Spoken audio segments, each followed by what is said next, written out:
Seja bem-vindo. Está começando o podcast Pelo Amor de Deus. Pelo amor de Deus! Pelo amor de Deus!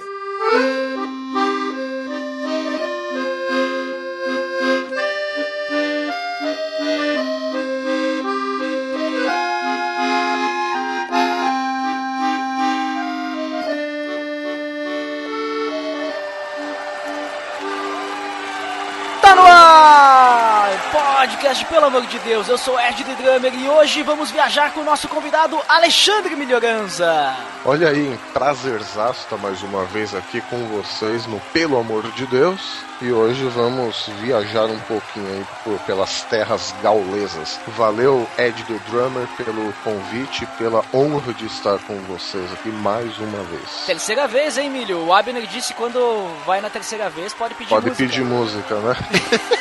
Eu queria Unscience Prophecy do Mortification. Ah, não, mas aí tem direito autoral, a gente não bota. Mas hoje a gente tá com o Melhoranza aqui porque nós vamos ter mais um episódio da série Cristãos pelo Mundo. E o Milho vai nos ajudar então a conhecer a França. Tá beleza, Edson!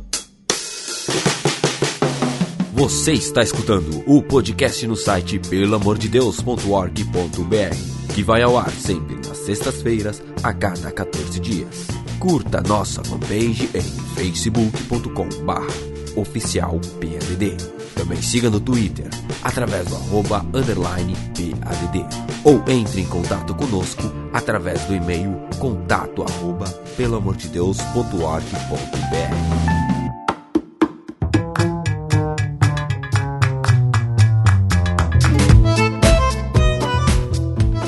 Muito bem, Melhoranza. Então, como já comentei, temos então hoje um episódio da série Cristãos pelo Mundo e vamos falar sobre a França, que é o país onde tu está morando nesse momento, certo? Exato. Então, conta pra nós aí, como é que tu foi parar na França, qual que foi tua motivação de morar em outro país e também se tu já era cristão antes, né, de ir pra França. Isso é bem importante. Bom, vou tentar dar uma resumida que a história é um pouco longa, né? Tranquilo, à vontade. Bom, eu sempre fui, quer dizer, sempre, né? Desde os 11 anos eu sempre pertenci a uma igreja batista, cresci na igreja batista e sempre me envolvi, principalmente, entre outros ministérios e atribuições, com a parte de ensino bíblico. Era algo que eu gosto muito, muito mesmo de fazer, de ensinar a Bíblia, pesquisar e ler e tudo mais. Em um determinado momento na igreja, eu já estava há algum tempo lecionando para a classe de jovens e adolescentes, e em um determinado momento da vida eu comecei a achar que começaram a faltar ferramentas para mim, né?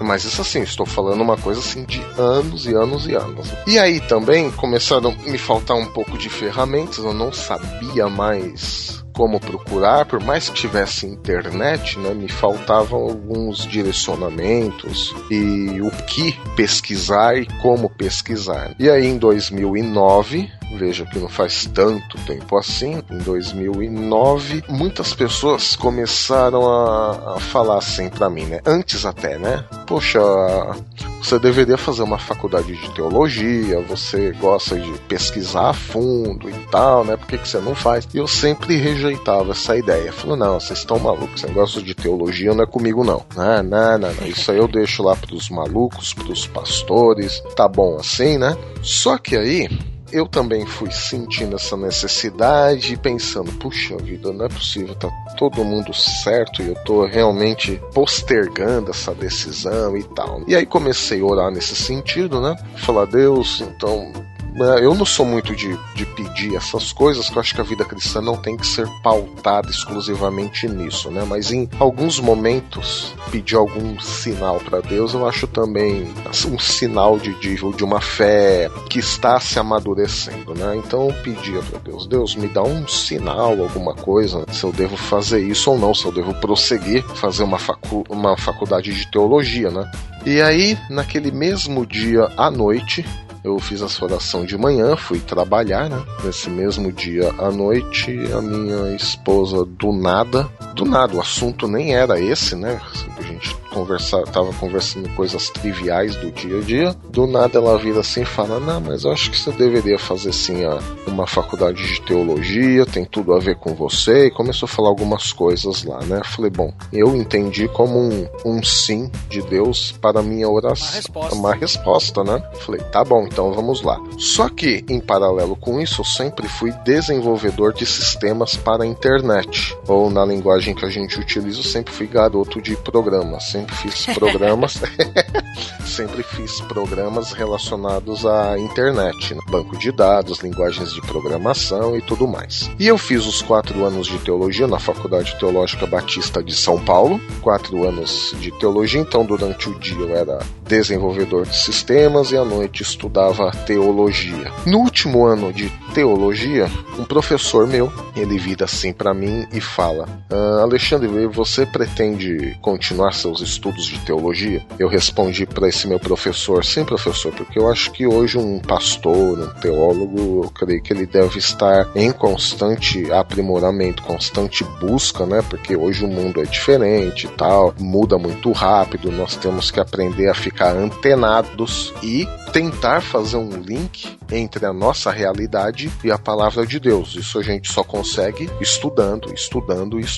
Por isso eu pretendo fazer mestrado, doutorado e tudo mais. E aí ele já engatou a contra-resposta dele: você já pensou um dia em estudar fora do país? Eu falei: não, professor, né? Casado, 2 filhos, né? Eles já são grandinhos e eu tenho meu trabalho, a minha esposa também, né? A gente tem os nossos ministérios aqui. E outra, mudar de país assim, né? É caro, a gente não tem grana e tal, mas e se surgisse a possibilidade, você iria? E aí o mais curioso, quando o meu professor me colocou essa questão à noite, o mais curioso de tudo é que nesse mesmo dia de manhã, a minha esposa, ela tinha comentado, né? A gente sempre ia juntos pro trabalho, porque a gente trabalhava no mesmo bairro lá em São Paulo. E ela, do nada também, de manhã, me perguntou: nossa, já pensou? Você agora tá terminando teologia e tal, né? Já pensou se surge uma oportunidade de você estudar fora do país? Aí eu falei: mas como assim? Mas você iria e tal, né? Eu iria? Aí ela falou: e por que não? Se for uma boa oportunidade, né? A gente não tem nenhum problema. Eu falei: mesmo? Aí sabe quando você responde só pra aquele sim, mas na verdade você nem crê muito naquilo, né? Sim. Uhum. Só pra não falar, né? Imagina. Que é isso? Que ideia maluca é essa, né? Mas não, eu falei: tá bom, então beleza. E aí à noite meu professor me vem com essa pergunta e, claro, naquela época minha esposa não conhecia esse meu professor. Eles nunca tinham se falado antes. E aí eu falei: mas professor, que pergunta, né? Citei o episódio com a minha esposa nesse mesmo dia de manhã. Ela falou: bom, se surgir oportunidade, vocês iriam? Eu falei: professor, acho que sim, porque eu posso ver com ela agora, né? De novo, confirmar, mas sim, pela conversa que a gente teve hoje de manhã, iríamos, né? Mas vou falar com o senhor amanhã, depois de confirmar com ela. Confirmei com a minha esposa, ela ficou também surpresa, né? Enfim, para resumir um pouco a história, depois de quase 1 ano de negociações não, né? De trocas de e-mail, de tentativas de bolsa e tudo mais, né? Falar com a igreja aqui em São Paulo e tal, né? Poucas pessoas sabiam na época. Abrir para algumas pessoas estarem em oração e tudo mais. Depois de 1 ano, no dia 3 de junho de 2013, vem um e-mail aqui da faculdade onde eu estudei, né? Que eles tinham me dado uma bolsa, só que bolsa de estudos aqui pro francês é você ser pago para estudar. A bolsa no Brasil, que geralmente a gente tem ideia, ganhei uma bolsa, é você não pagar os seus estudos, né? Exato. Aí eles falaram assim pra mim, olha, a bolsa a gente não conseguiu, mas a gente te isenta da anuidade desse primeiro ano dos seus estudos. E aí pode vir que seu lugar tá garantido. E me mandaram a pré-inscrição já. Juntei essa pré-inscrição com outros documentos, fomos no consulado, enfim, eles nos disseram, venha pra cá em julho, porque as aulas começam em setembro e seria legal você trabalhar o seu francês aqui antes de começar. Eu e minha esposa e meus filhos não falávamos nada, absolutamente nada de francês, e aí a gente pensou, bom, chegamos em junho, as aulas começam em setembro, eu acho que dá tempo, né, da gente se desfazer da casa, das coisas e tudo mais, né? Mas no final das conversações, das negociações, eles falaram, não, vem pra cá em julho. Então, o e-mail chega 3 de junho, com a vaga, e a gente tinha até o dia 20 de julho pra se desfazer de tudo, porque dia 22 eu já começaria meu curso de francês aqui. Aí o pessoal da nossa igreja em São Paulo, Igreja Batista do Morro Grande, nos ajudou muito. Eles nos ajudaram a desfazer toda a nossa casa, né, a vender tudo. Nós saímos de casa aquele dia e eles etiquetaram a casa toda, exceto o apartamento mesmo, que nós não vendemos. Nós deixamos alugado para nos ajudar com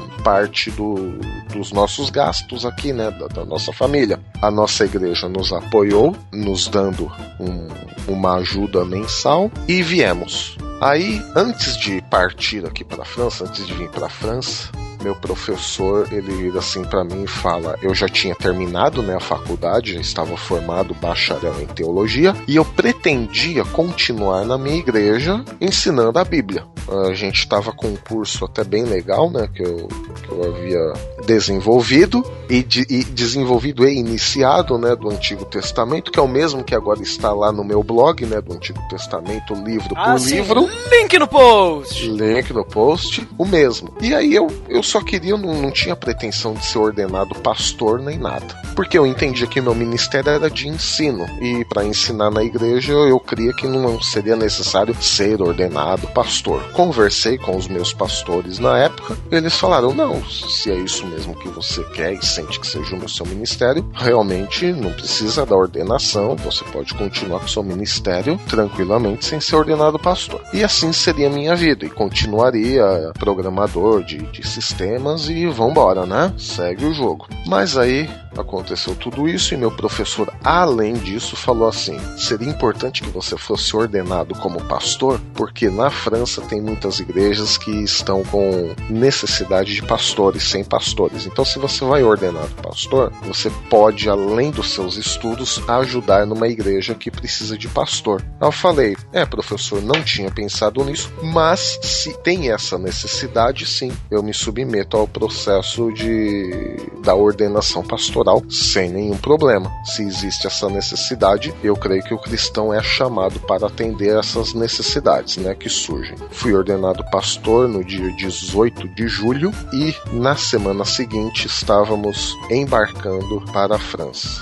Inclusive nesse mesmo dia foi a minha ordenação pastoral e a despedida da igreja, no mesmo dia. Então foi um dia assim muito marcante, né? E aí naquela semana mesmo viemos para a França, julho de 2013, já estávamos aqui, né, no dia 22 de julho, já havia um casal de missionários brasileiros aqui, na igreja onde nós estamos hoje, e até pelo contato, ele também tinha estudado na mesma faculdade que eu, a gente foi ficando na Igreja Batista aqui em Montpellier. E nesse processo todo, no aprendizado da língua, no primeiro ano foi muito difícil, porque a gente não entendia nada, não falava nada, né, e a gente não conhecia nada da cultura. Então foi um ano até meio complicado, porque você vem de uma igreja onde você faz um monte de coisas, você está envolvido com muitas coisas, e de repente você puxa o freio de mão, dá aquele cavalo de pau, você dá aquela derrapada, você perde a estabilidade, mas continua lá, né? Depois você retoma a estabilidade. Então foi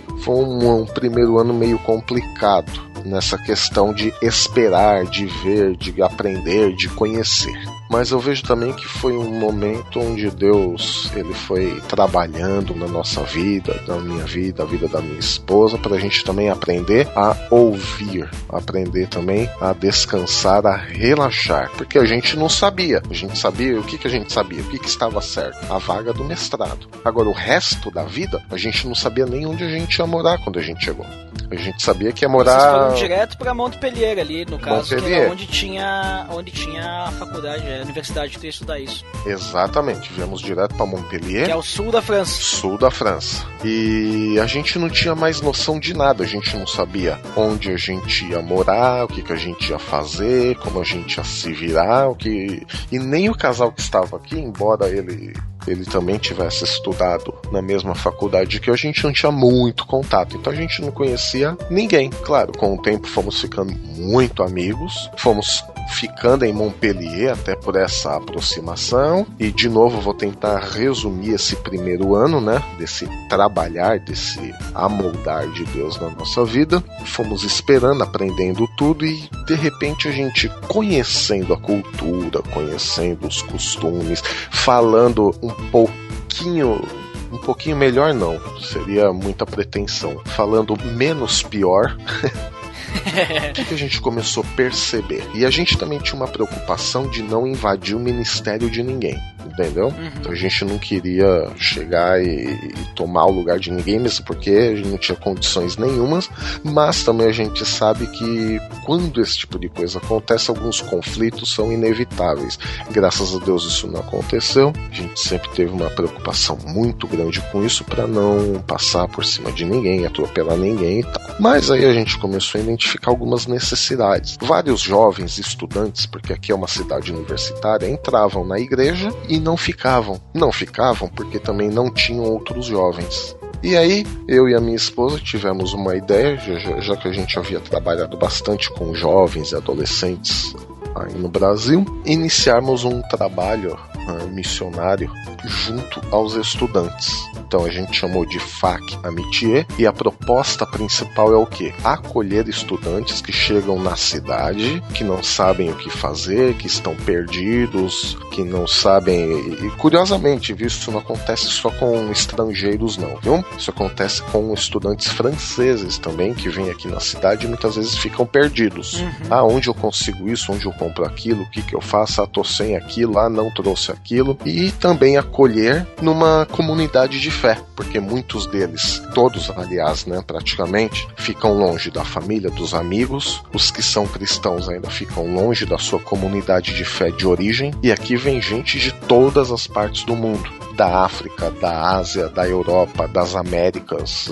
Literalmente a gente tem todas as nações aqui em Montpellier. Todas as nações aqui em Montpellier. E estruturamos, pensamos, oramos nesse projeto, falamos com esse meu amigo, falamos com o pastor da igreja, eles vibraram com a ideia, escrevemos o projeto de acolhida, teríamos a acolhida, teríamos estudos bíblicos, a proposta também era de fazer um estoque de coisas para estudantes, para as necessidades desses estudantes. Por exemplo, muitos chegam e outros partem. Os que partem muitas vezes deixam as coisas jogadas, espalhadas por aí. Roupas que não vão mais usar, por exemplo, estudantes que vêm das Américas e que vêm da África, eles não precisam voltar levando casacos grossos. Então o que eles fazem? Eles deixam, só que não tinha onde deixar, ou geralmente eles deixam do lado assim do lixo, não joga no lixo, né? Justamente para que outras pessoas aproveitem. Então também tivemos essa proposta de recolher esse material que fica, desde prato, garfo, talheres, roupas, calçados, cobertores, tudo que você possa imaginar, né? A gente recolheria e distribuiria isso para estudantes que precisam. Começamos esse primeiro ano, no primeiro encontro eu tremia igual vara verde, né? Porque todos ali, por estrangeiros e tal, mas todos falavam francês e só eu que falava quase nada. Mas fomos, passamos...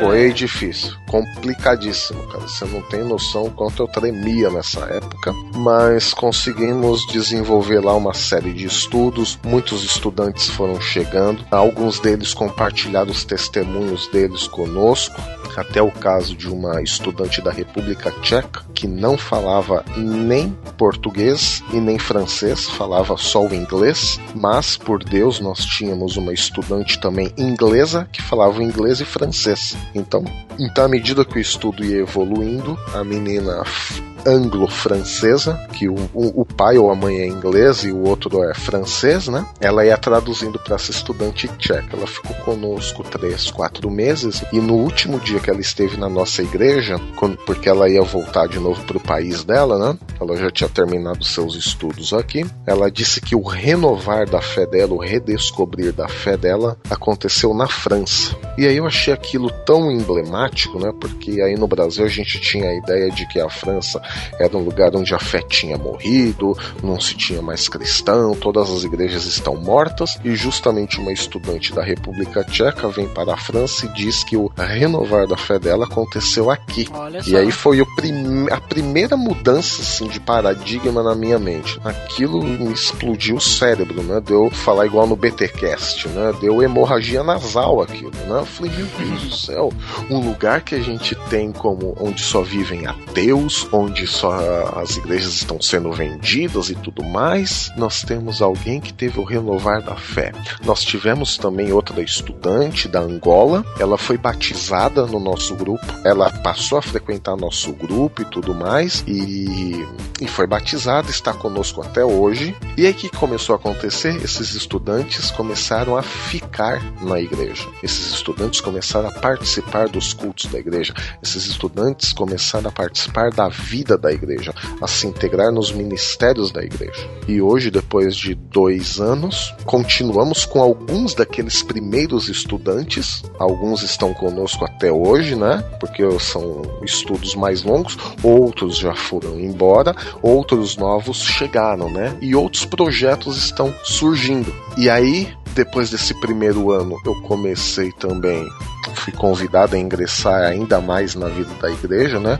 No ministério pastoral também. Agora, não apenas entre os estudantes, mas também na própria igreja em geral.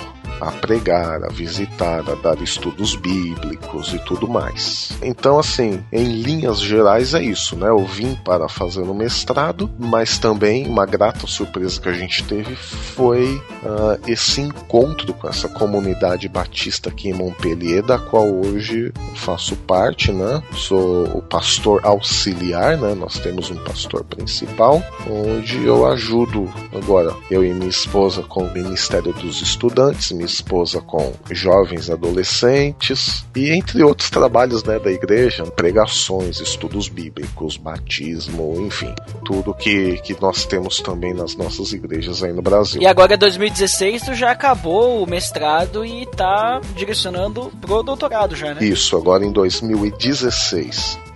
Na parte acadêmica. Já terminei o mestrado, já ganhei a menção que eles dão aqui para quem completa o mestrado. A menção que eu ganhei pro meu memoir, para minha dissertação, a menção que eu ganhei para a minha dissertação me deu o direito já de ingressar no doutorado, né? E hoje já estou inscrito no doutorado e já comecei as minhas pesquisas, né? No doutorado, que vai abranger uma parte do Antigo Testamento e uma parte ali do período que a gente chama de interbíblico, intertestamentário. E em relação ao ministério, hoje eu faço parte também do Conselho de Anciãos e do Conselho Geral da Igreja, né, que é responsável pela tomada de decisões e tudo mais da igreja, né? Então eram coisas assim que a gente veio para fazer o mestrado, agora já estamos no doutorado e cuidando de uma igreja.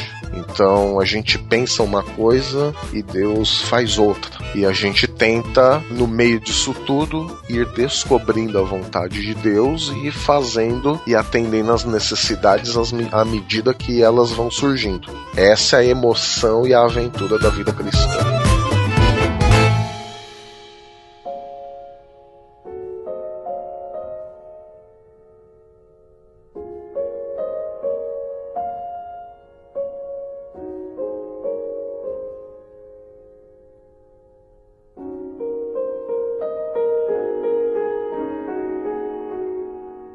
Muito bem, Emílio, a gente já comentou algumas coisas aí pro pessoal te conhecer, né, saber quem é o Melhorança e também o que tá fazendo na França, e é incrível também como Deus trabalha na vida das pessoas, sendo que tu mesmo deixou claro que caiu do céu, digamos, essa oportunidade de tu sair do país. Tu foi pra França justamente pra estudar e tu acabou, digamos, trabalhando em vidas, né?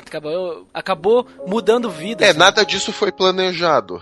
Eu Exatamente. diria que nada do que está acontecendo agora. É que nem tu começou falando no início, que tu chegou ali e vocês não sabiam o que iam fazer, né? Exato. E de repente, olha ali, tudo que vocês conseguiram fazer, e eu tenho certeza que tinha mão de Deus aí. Mas vamos falar um pouquinho então sobre a França, pro pessoal conhecer, já que tu tá aí já desde 2013, né? Isso. Então, esse podcast vai ao ar, pra quem tá escutando mais longe, mas vai ao ar em fevereiro de 2016, então Melhorans aí já tá quase 3 anos na França, metade de 2013 pra frente. Como é que é as igrejas na França? Elas são parecidas com as do Brasil? Até porque tu saiu de uma batista e tá numa batista aí, né? Exato. Mas como é que é? Segue a liturgia? Como é que as pessoas veem a igreja? Como é que as pessoas veem o cristianismo na França? É algo normal? Ou as pessoas elas são muito fechadas? Como que tu vê essa parte? Vamos começar falando da igreja. Como é que tu vê a igreja aí na França em questão cultural, assim? Bom, a igreja na França, aqui em termos de instituição, eles reconhecem apenas 2 grandes instituições religiosas, o Estado. Eles reconhecem a Igreja Católica e reconhecem a Igreja Reformada Francesa. São as 2 grandes instituições. E, desde alguns poucos anos atrás, a Igreja Reformada Francesa, ela se uniu com a Igreja Luterana Francesa. E essas duas instituições juntas agora formam a Igreja Reformada Francesa, a Igreja Reformada Unida aqui da França. Então essas são as 2 grandes instituições, os reformados e os católicos. As outras denominações não são nem contadas ou são denominações livres, né, que eles dizem, né, que não tem qualquer incentivo ou apoio do governo. O que isso quer dizer? Que a maioria dos templos, se não todos, católicos, são mantidos pelo governo, quase a maioria dos templos da Igreja Reformada Unida Francesa também são mantidos pelo governo. Isso até 1905. Templos reformados ou qualquer outro tipo de templo que foi construído a partir de 1905 não é mais mantido pelo governo, porque esta lei é chamada a Lei da Laicidade, onde houve realmente a separação total de igreja e Estado. Mas templos mais antigos, de 1904 para trás, católicos ou reformados, são mantidos pelo governo. Mais ou menos como é na Alemanha, que a gente gravou com o Alex. Link no post! Isso, mais ou menos isso mesmo. É que aqui, desde 1905, nós temos a Lei da Laicidade. E desde sempre, outras denominações, batista, metodista, adventista, Assembleia de Deus, pentecostal, não são oficialmente reconhecidos. São instituições religiosas, mas para o governo pouco importa. Então, em termos de religião, é mais ou menos isso. E as pessoas, por exemplo, assim, tu vai pra igreja, dependendo assim da denominação, tu teve mais experiência com a batista, certo? Sim. Ela é semelhante à igreja no Brasil ou ela tem suas particularidades? Então, em termos de igreja batista, as batistas, em geral, elas são caracterizadas por não ter uma liturgia. Tem liturgia, claro, né? Batistas não me crucifiquem. Mas é uma liturgia um pouco mais leve do que uma luterana, do que a própria Igreja Reformada Francesa, né? É uma liturgia mais livre. Então, na igreja que eu frequento aqui, ela ainda assim é bem diferente do modelo batista que nós temos no Brasil. Então, no Brasil, a gente está muito acostumado com solos, corais, participações especiais, manifestações de louvor e adoração um pouco mais efusivas, né, dado o caráter do brasileiro mesmo. Aqui não, aqui eles são um pouco mais reservados, né, que é uma característica deles. Em termos de liturgia de culto, ela não muda muito. Como é que é a nossa liturgia aqui? Nós começamos o culto 10h15. Então o culto ele começa com uma série de músicas, entre 4 e 5 músicas. Nessa primeira parte do culto, que é a parte de louvor e adoração, nós temos sempre um tema. Então, por exemplo, o tema hoje são as obras de Deus. Vamos tratar sobre as obras de Deus. E aí, a pessoa que está dirigindo o culto, não necessariamente o pastor ou não necessariamente alguém da diretoria, mas qualquer membro da igreja pode fazê-lo, se assim desejar. Ele escolhe um salmo ou um texto que vai falar sobre as obras de Deus. Aí, durante a leitura do texto, um salmo ou qualquer outro texto, a gente fica sentado. Aí a gente canta uma música do inário. A maioria das músicas, ela segue a mesma melodia das que nós temos aí no Brasil, o inário e tudo mais. Mas é tudo em francês, né? Tudo francês, né? Porque essa igreja que eu frequento não é uma igreja na França para estrangeiros, é uma igreja de franceses mesmo. Tem igrejas de brasileiros aí? Tem igrejas de brasileiros, tem igrejas de ingleses, tem igrejas de tudo que você imagina. Tem igrejas de orientais, isso é muito comum. Mas nós não. Nós, desde que viemos para cá, estamos numa igreja de franceses. E aí, durante a música, as pessoas espontaneamente, sem ninguém mandar nem nada, já ficam de pé. Cantamos, terminou essa parte, senta. Aí vem outro texto que fala sobre as obras de Deus. Aí canta-se mais uma ou duas músicas na sequência, mais um último texto que fala sobre a glória de Deus, mais uma ou duas músicas, fechou essa primeira parte. Isso dá uns 25 minutos. Antes de passar para a pregação, nós temos um momento de oração livre, que também dura 15, 20 minutos. Então, quem quiser orar, quem quiser cantar, tá livre, né? Então às vezes fica aquele silêncio sepulcral na igreja, que agora a gente já se acostumou, né? É uma igreja mais silenciosa, mais introspectiva, né? No Brasil a gente costuma ver, mesmo em momentos assim mais silenciosos, aquele burburinho, ou a gente ouve pessoas andando, enfim, né? Cuidando de alguma parte da infraestrutura do culto, que não tem nada disso. Porque não precisa ficar desmonta e monta e monta e desmonta, né? Já tá tudo sempre montado, então não precisa aquela correria de início de culto, fim de culto, que não existe, porque tá tudo sempre montado. Então, antes de passar para a pregação, até aquele momento de oração, nos primeiros momentos assim, né, até um deixa pro outro, que deixa pro um, que ora e tal, né, aí começa, quando o primeiro vai, ora outro, ora outro, ora outro, ora outro, quando o dirigente viu que deu lá seus 15, 20 minutos, e que um número razoável de pessoas orou, ele ora encerrando essa parte e passa a palavra pro pregador. O pregador faz a sua exposição bíblica e logo em seguida, terminou a parte da pregação, tem a ceia. Aqui nós temos ceia todo domingo. Ah, certo. Domingo sim, tem ceia, e aí com vinho ou suco de uva, né, vai da pessoa escolher o pão, que não precisa necessariamente ser batizado para tomar ceia. Entende-se que não é uma ordem, tomar ceia precisa necessariamente ser batizado. Não, aqui não. Basta a pessoa ficar de pé, se ela entende. Há sempre uma pequena palavra, né, sobre a ceia, sobre o sacrifício de Jesus. Eu, por exemplo, sempre tento abordar aspectos diferentes, né? Um domingo eu falo sobre, mais brevemente, né, porque já teve uma pregação sobre os aspectos salvíficos do sangue de Cristo.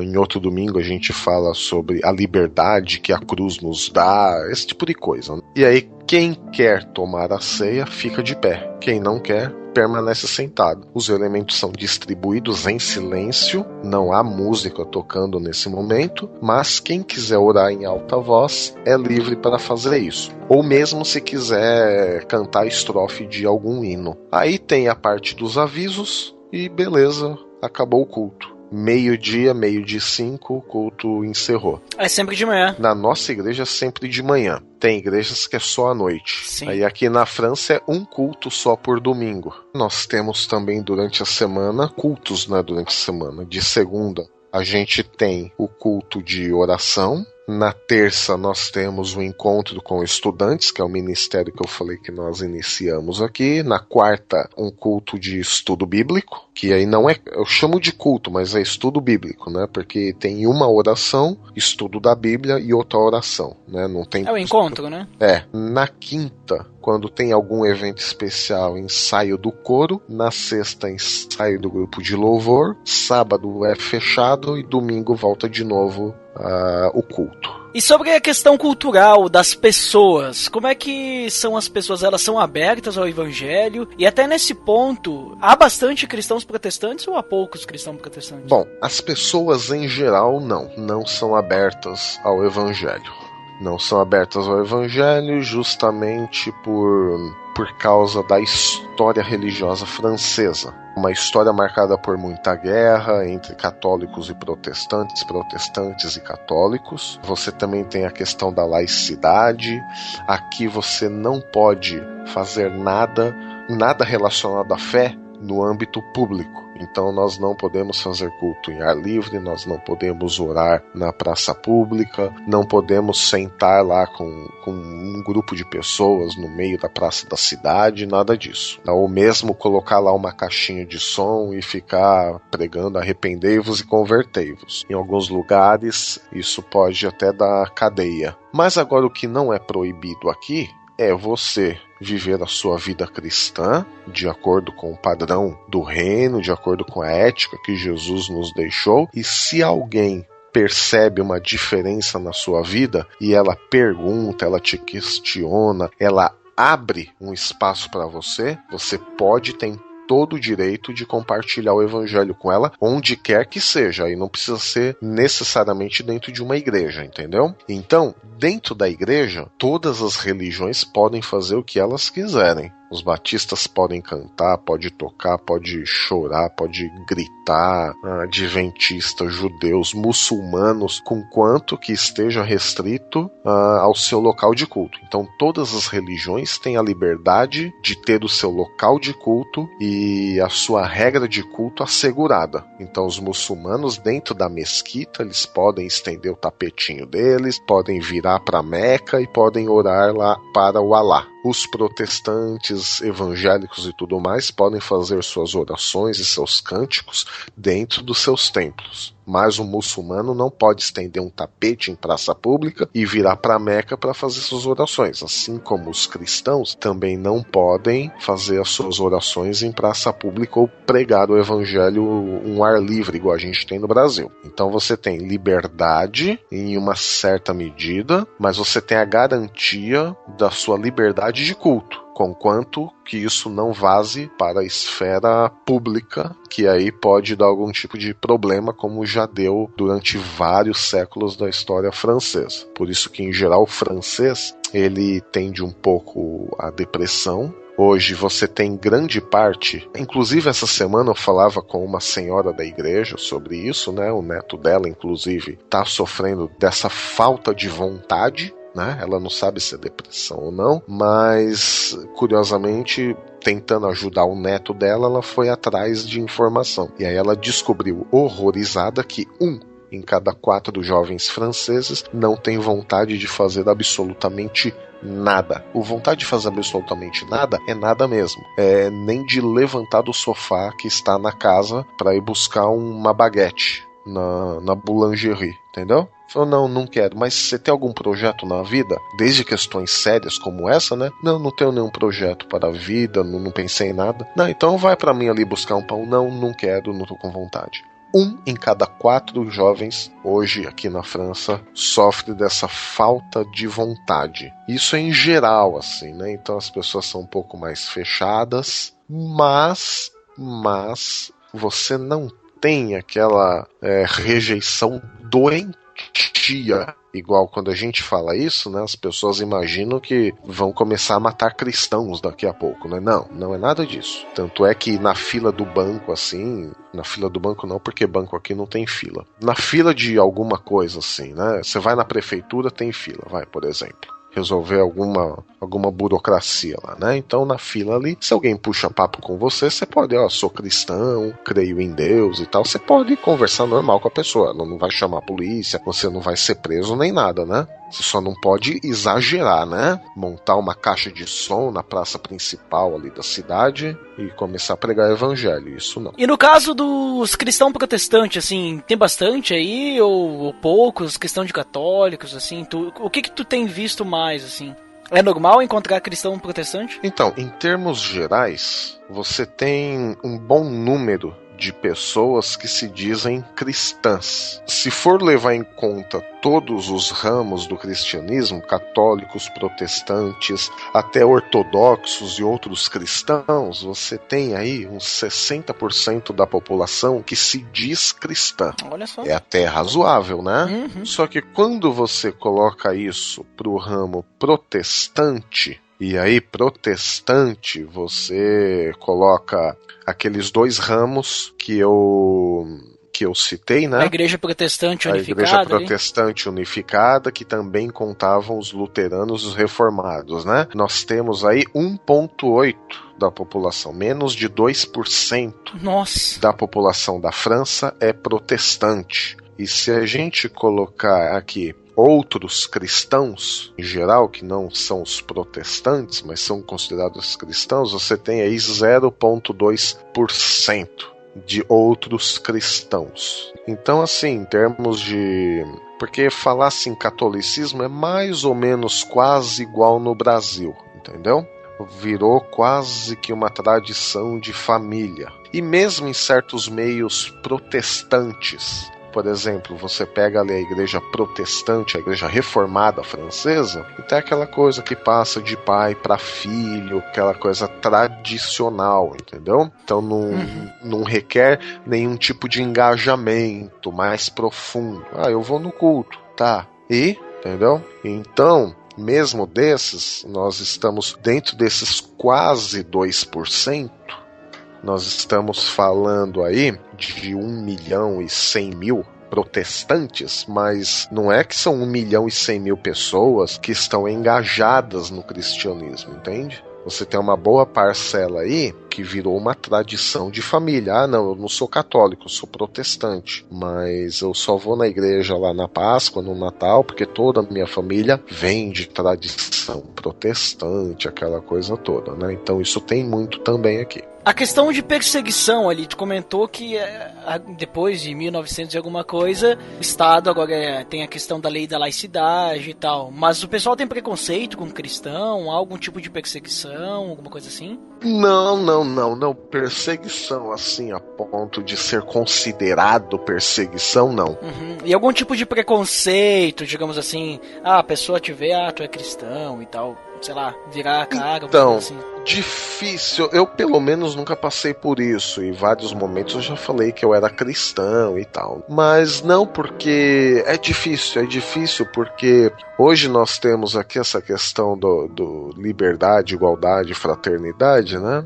Onde cada um pode escolher a vida que leva e tal, e ninguém se importa muito com isso. Então, assim, desde que você não me encha o saco, você pode ser o que você quiser. E ninguém aqui se importa muito com isso, entendeu? Você pode sair pelado na rua, tá? É seu jeito. Você pode sair de cabelo azul, é seu jeito. Você pode sair careca, é seu jeito. Você pode ser cristão, é seu jeito. Você pode ser muçulmano, é seu jeito. Enfim.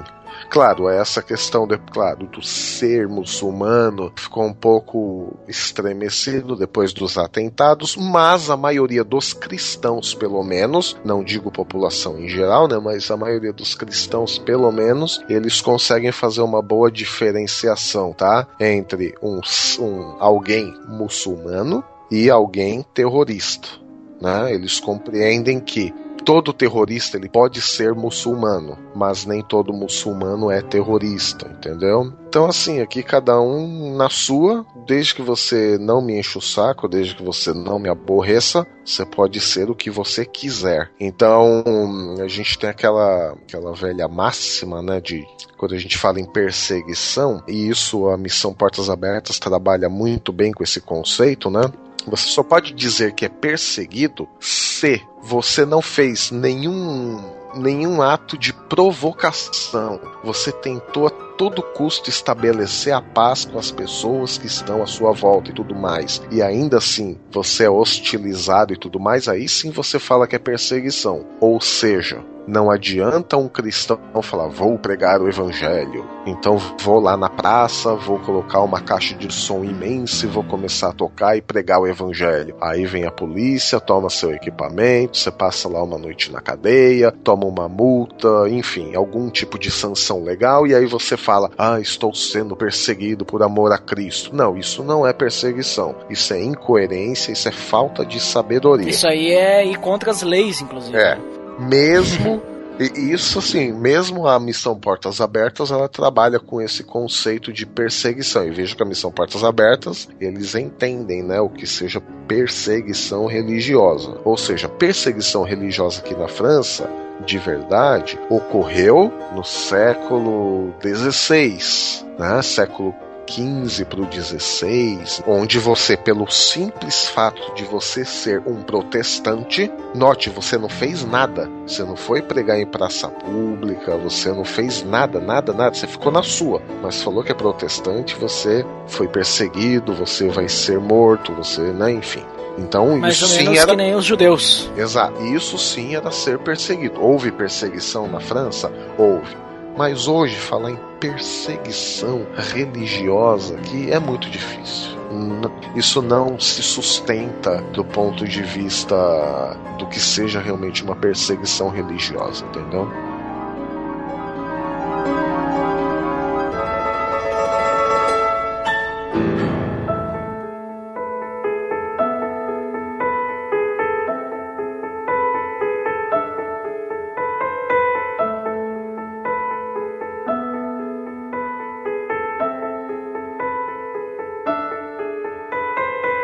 E falando algumas curiosidades agora sobre a França, Mírio. Opa. Tu comentou ali que tua esposa e teus filhos, né? Isso. Provavelmente os teus filhos, eles estavam em idade escolar ainda. Como é que funcionam as escolas aí na França?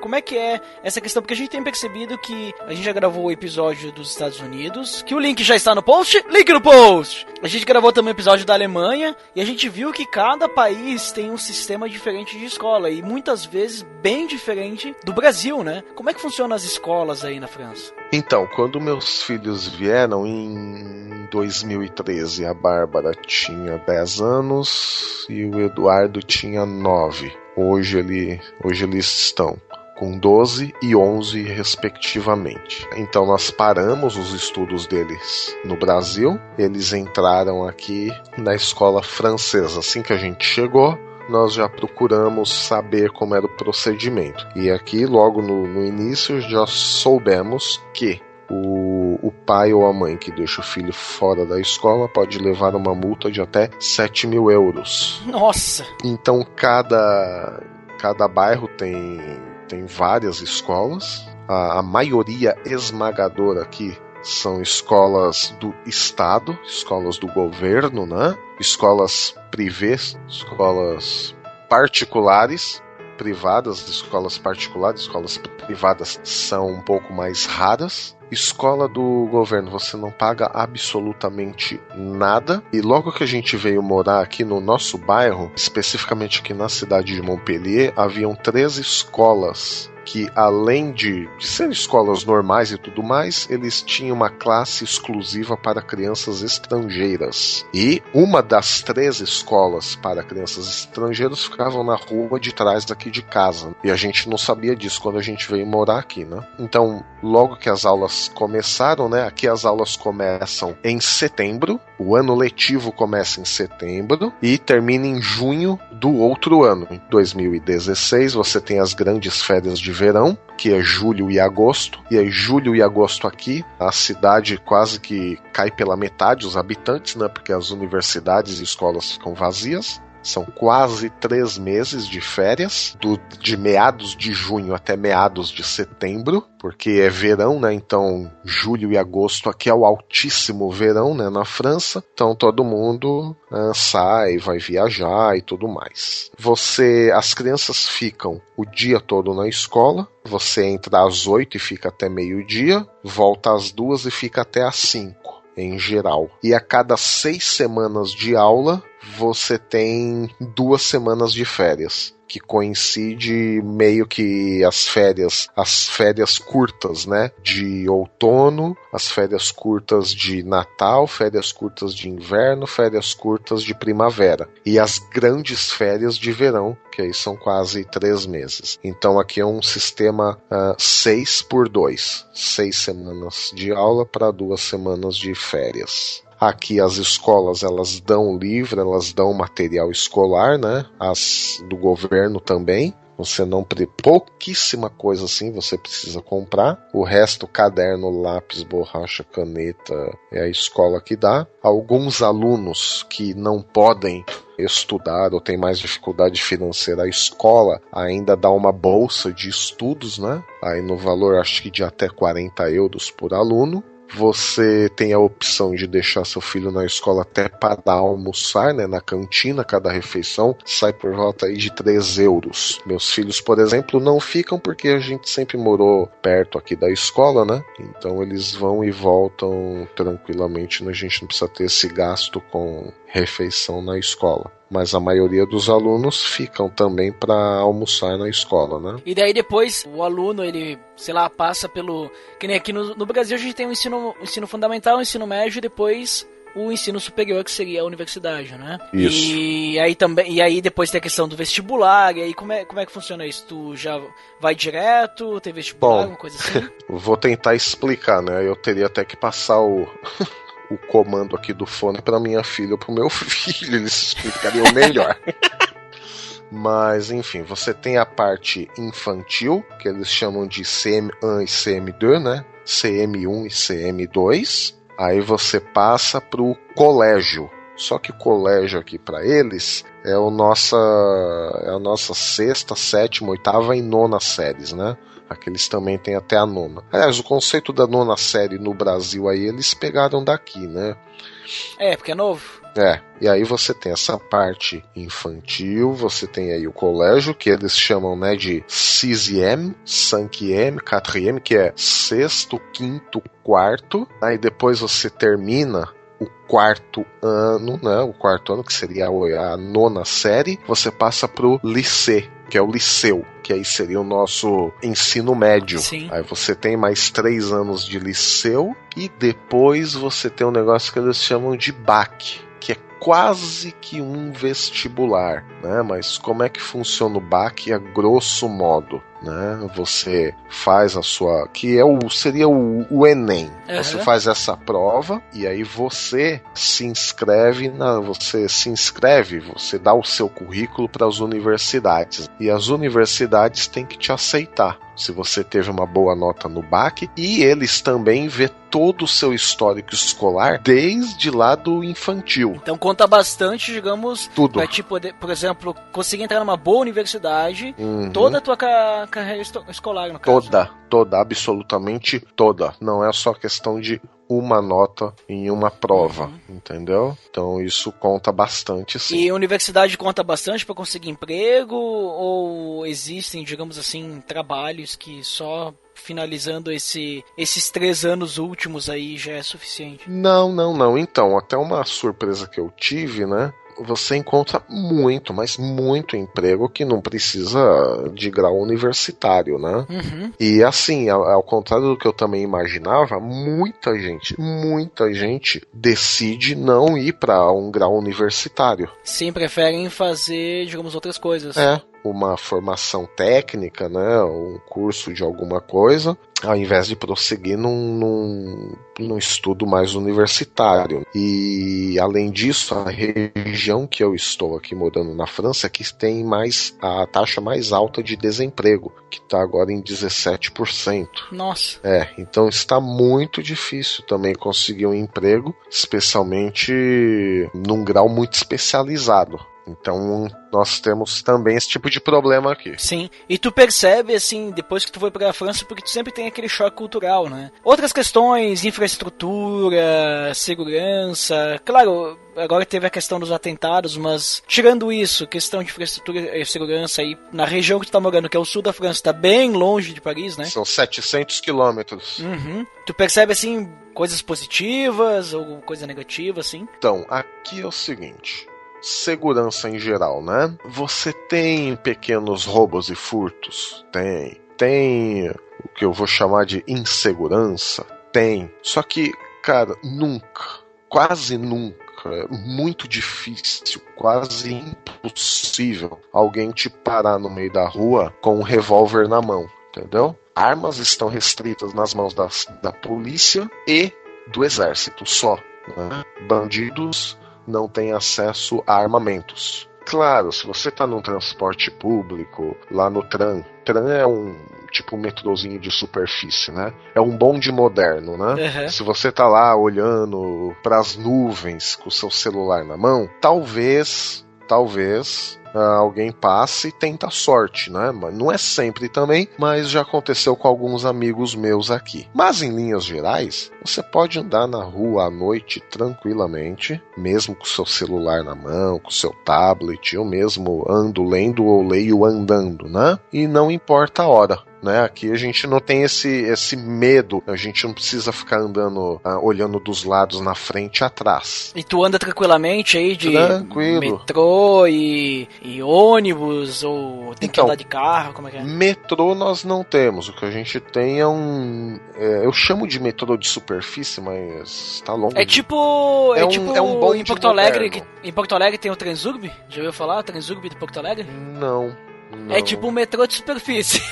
Isso, então. É o VLT, Veículo Leve Sob Trilhos. Uhum. Isso deve ser, acho que é o nome mais comum, né? A rede de trilhos cobre quase que a cidade toda. Você tem um bom contador de tempo, né? Por exemplo, o próximo chega em 5 minutos. Em 5 minutos ele tá lá, e dentro do metrô ou do tram, ou mesmo dentro do ônibus, ele dá a expectativa de chegada. Chegaremos no ponto tal em 15 minutos. Então você dificilmente está atrasado ou perde algum compromisso. Porque, tô chegando em 20 minutos. Em 20 minutos você está lá, mesmo de ônibus. Então essa questão do transporte público aqui é muito bom. Não tenho que reclamar, não. Embora a maior parte do tempo eu faça o percurso a pé mesmo, de casa para a igreja, da igreja para a faculdade, da faculdade para casa, enfim, né? Ou qualquer coisa que eu tenho que fazer. Geralmente eu faço a pé porque é uma cidade plana, né? Então não tem muitas montanhas, colinas e subidas, né? Tem uma ou outra, mas a maior parte assim, da cidade é plana, né? Então favorece essa questão da bicicleta, muita ciclovia para tudo quanto é lado. Às vezes você tem uma faixa só para carro, e aí você tem a calçada bem larga mesmo para bicicleta. Se a calçada é estreita, é bicicleta e pedestre caminhando juntos. A questão do carro aqui, exceto se você vai fazer compra num mercado, ou tá ficando um pouco tarde, que aí vai diminuindo a oferta de tram e de ônibus e tal, o carro faz falta, né? Mas assim, para 80% da vida que a gente leva aqui, um carro não faz falta. Faz falta sim, agora que eu estou começando na verdade, agora que eu estou mais tomado com os trabalhos e ministério da igreja, tá começando a fazer falta. A gente não tem carro, né? Aí surge alguma coisa assim um pouco mais urgente, uma visita tal que você tem que fazer. Aí muitas vezes depender do tram ou do ônibus, dependendo da hora, não é muito agradável ficar lá esperando. E aí nesse caso o carro faz falta até para dar carona para alguém. Mas assim, grande parte do tempo é possível viver sem carro, né? Se você tem uma bicicleta, você tá feito aqui em Montpellier. A oferta de ciclovia aqui é muito boa. E aqui ninguém reclama não. É gente com bicicleta com gente com carro, vai todo mundo junto e todo mundo se entende, né? Não tem esse problema. E para finalizar as curiosidades aí pro nosso ouvinte, como é que é a saúde aí? Tem saúde pública ou é só particular? Como é que é? Bom, saúde. Você tem os hospitais privados e você tem os hospitais públicos. E mesmo os hospitais públicos, eles são pagos. Então você entra no hospital público, eles já, pelo menos o hospital público que a gente foi uma vez só nesses 2 anos e pouco, tivemos que ir no hospital, graças a Deus, né? Mesmo porque a gente tá sem plano de saúde aqui, então a gente sempre ora para não ficar doente. Tá certo. Mas então. E quando a gente foi um caso que a gente teve, né, com o Eduardo, ele ficou mal, precisamos levá-lo ao médico, e logo na entrada, assim, já tinha um banner imenso. Verifique o seu plano de saúde, tal, que aqui, apesar de ser um hospital público, o atendimento não é gratuito. Isso qualquer hospital público. Né, diferente do Brasil, que não importa se é rico, se é pobre, você chegou num SUS, por mais que o atendimento demore, você sai sem pagar um centavo, aqui você paga, né? E mesmo o hospital privado aqui, dependendo da consulta com especialista, você pode demorar até 3, 4, 5 meses para ser atendido. Nossa! Exato.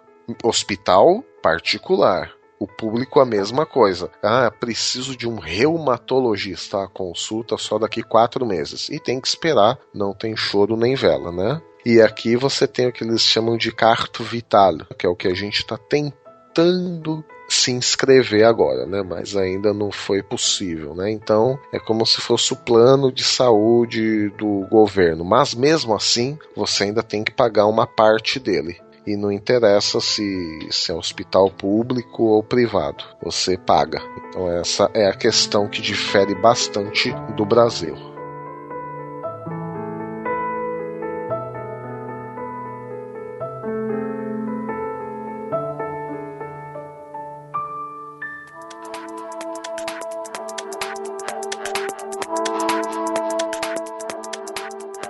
Muito bem, Melhoranza. Muito legal aí conhecer a tua vida, né? O que tu percebeu aí vivendo na França já todo esse tempo. E também essas curiosidades que tu trouxe aí no finalzinho aí sobre questão de infraestrutura, segurança, educação, questão de saúde também. Te agradeço bastante por ter aceito o convite, por ter gravado conosco. E também eu percebo assim que a França, apesar de que muitas vezes a gente fica por fora, a gente só vê o que o pessoal fala sobre Paris, porque Paris é assim, Paris é assado, as pessoas são assim, as pessoas são assado. É legal a gente conversar com alguém que vive, pra gente realmente perceber como as pessoas são, né? E como que é viver num país como a França, né? Então agora, Melhoranza, deixa aí onde é que o pessoal pode te encontrar, para que o pessoal possa te acompanhar aí nas interwebs. Bom, estou sempre lá no BTcast, né? Link no post! É o podcast do bibotalk.com. Toda semana com episódios novos, né, com diversos temas da teologia. E também tem o meu site pessoal, né, melhoranza.com. Link no post! Onde você também pode encontrar alguns estudos de Novo Testamento, Antigo Testamento, né? Comecei uma série nova lá agora do Sermão do Monte, que inclusive é a mesma série de estudos que nós estamos fazendo agora com os estudantes aqui, né, do ministério que eu citei, nesse próximo ano. O mesmo estudo que temos aqui, eu também estou disponibilizando em português aí pra gente, e também estou lá nas redes sociais, Facebook, Twitter, é só você procurar lá com /Melhoranza, Semor. É isso aí. E Melhoranza, quando a gente tem aqui um episódio da série Cristãos pelo Mundo, a gente sempre finaliza então com o nosso visitante, né, o nosso convidado, falando então alguma frase, alguma coisa na língua original do país. Então da França, a língua é o francês, né? Tu pode deixar alguma coisa para nós escutar aí em francês? D'accord. Bom, que le Seigneur vous bénisse et vous garde, e que le Seigneur vous donne ta paix, au nom de Jesus. Isso aí, mais ou menos tu deu uma bênção final aí. Exatamente. Olha ali. Ó, tá vendo? O francês não é tão... Le français c'est pas difficile. Le difficile c'est vraiment l'accent.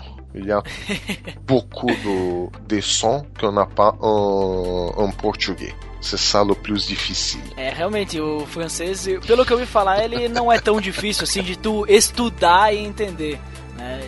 Porque ele é uma língua bem próxima ao português, né? Ele também vem do latim, mas assim, a estrutura de frase do francês, algumas vezes, ela se inverte um pouco com o português, né? O sistema de montar a frase. Mas tirando isso, depois que você se acostuma, é até aí tranquilo, né? Mas apanha. Até hoje eu tô apanhando um pouco. Mas é isso aí então, Milho. Muito obrigado pela pelo teu tempo aí pra falar um pouquinho sobre esse país aí que tu tá morando. E queria te fazer uma pergunta final. Diga. Como é que você chama o pão francês aí na França? Pão. Ah, então tá bom. É só pão, né? É só pão.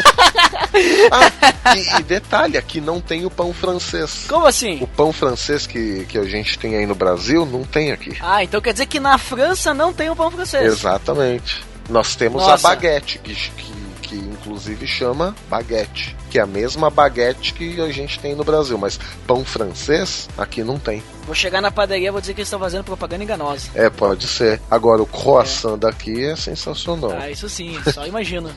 Só que me falta gravar com um italiano e ele me dizer que não tem, que o pão italiano não é o mesmo que tem na Itália. Pois aí é. Sim, né? Aí a casa caiu. Mas então tá, pessoal. Pra quem fica pra aí de feedback até daqui a pouco e pra quem não fica, então até o próximo episódio. Até mais. Falou, galera. Um abração. Valeu pela oportunidade, Ed.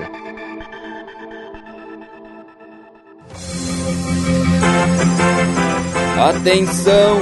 Você está entrando na área de feedbacks. Fique ligado.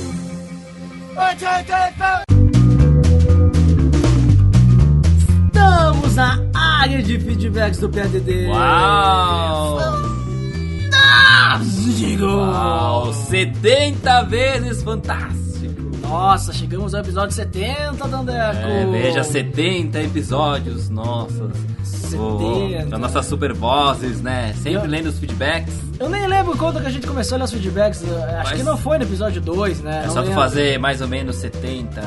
Não, mas é que o primeiro não teve, né? Não tinha, né? E eu não lembro se no segundo a gente já começou, né?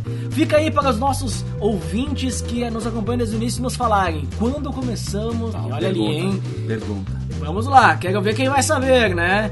Se bobear, se o pessoal participar bastante, podemos até fazer um concurso cultural valendo uma camiseta mais pra frente. Olha ali, olha, de graça a camiseta do PDD, veja só. Nessa crise, né, ganhar coisas de graça. Veja só, vamos até pagar o frete. Então tá, Dandeco, muitas vezes, é que eu queria saber quando a gente começou pra dizer quantas vezes a gente falou feed já, né? Milhares, Você vai né? repetir Milhares. agora. É o pelamordedeus.org.br/feed/podcast. Fantástico! E se botar barra iTunes, depois do nosso site, você vai direto pro iTunes. É, vai para o iTunes. Mítico! E agora vamos, Dandeco, aos feedbacks do episódio 69, sugestivo. Falamos sobre sexo e os pecados relacionados a ele. Polêmico, né?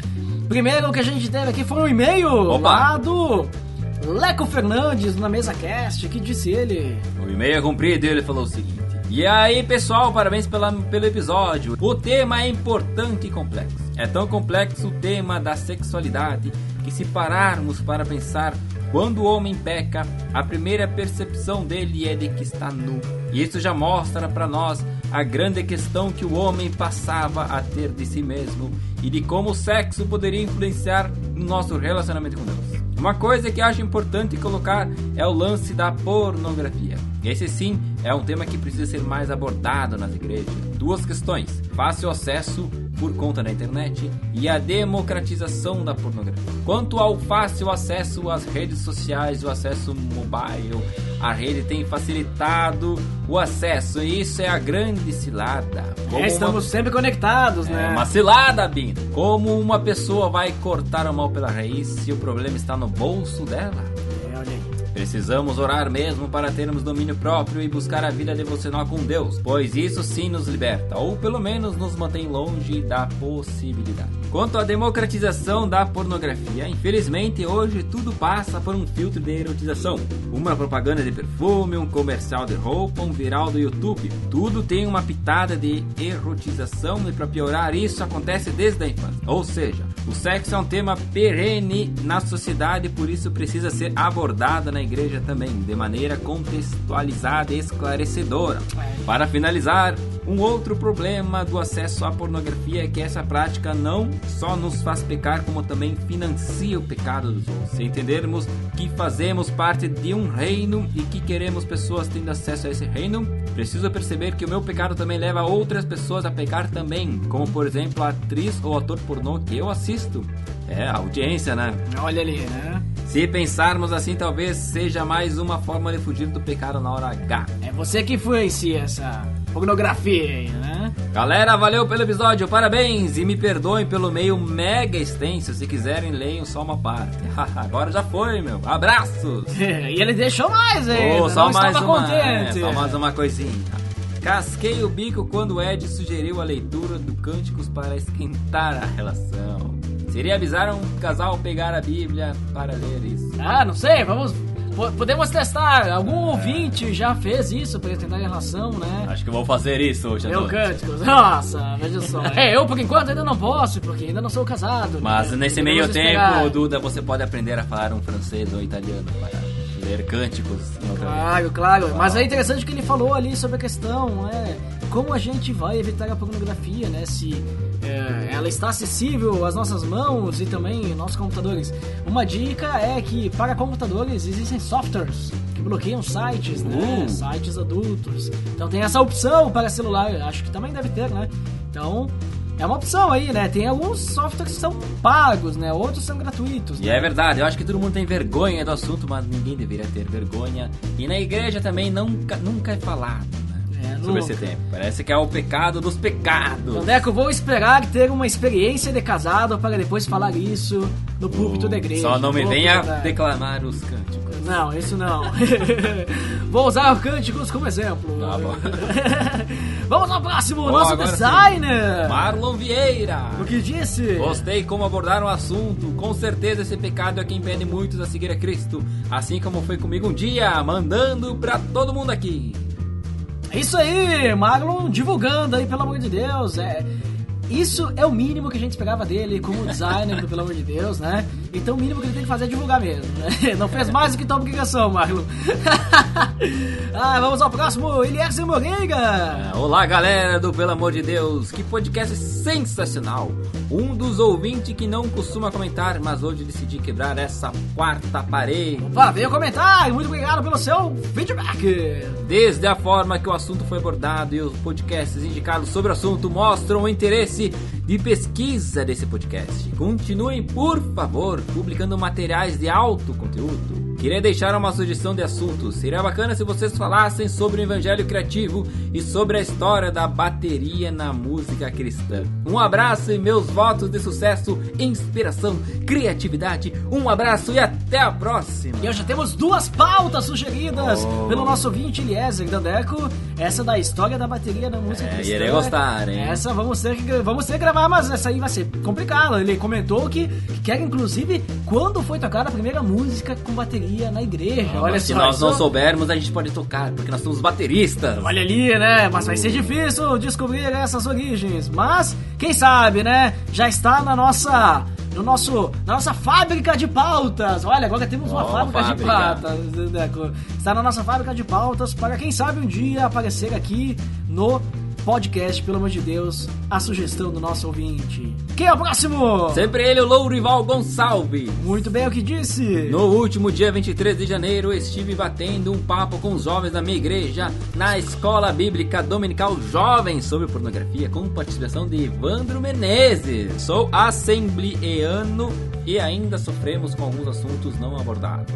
Estou baixando e depois volto para deixar dicas e minhas impressões. PS, parabéns pelo tema. Muito obrigado, Lourival. Lourival sempre presente, sempre baixando os nossos podcasts. Vamos ver se ele volta, né?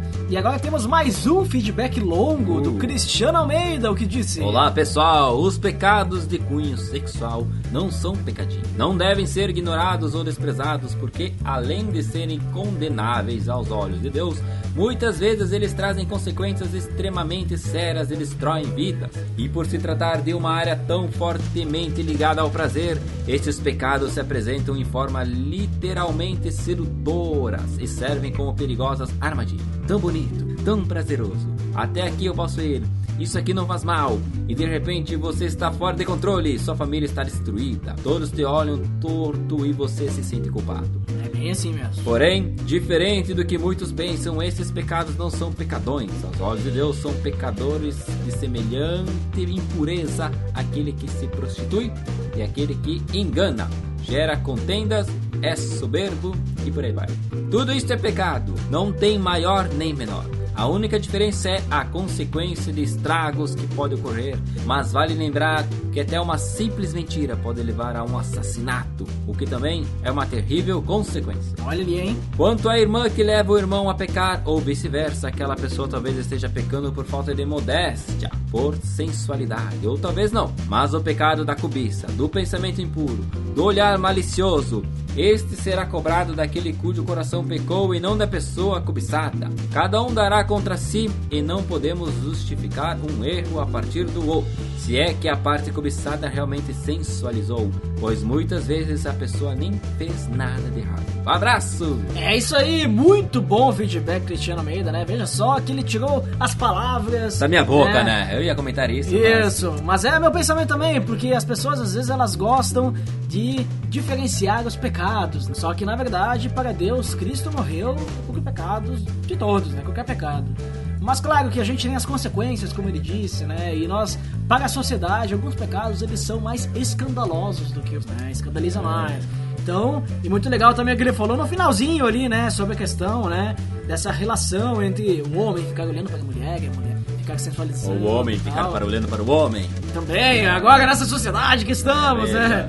Mas é isso aí, muito obrigado a todos que deixaram seus feedbacks.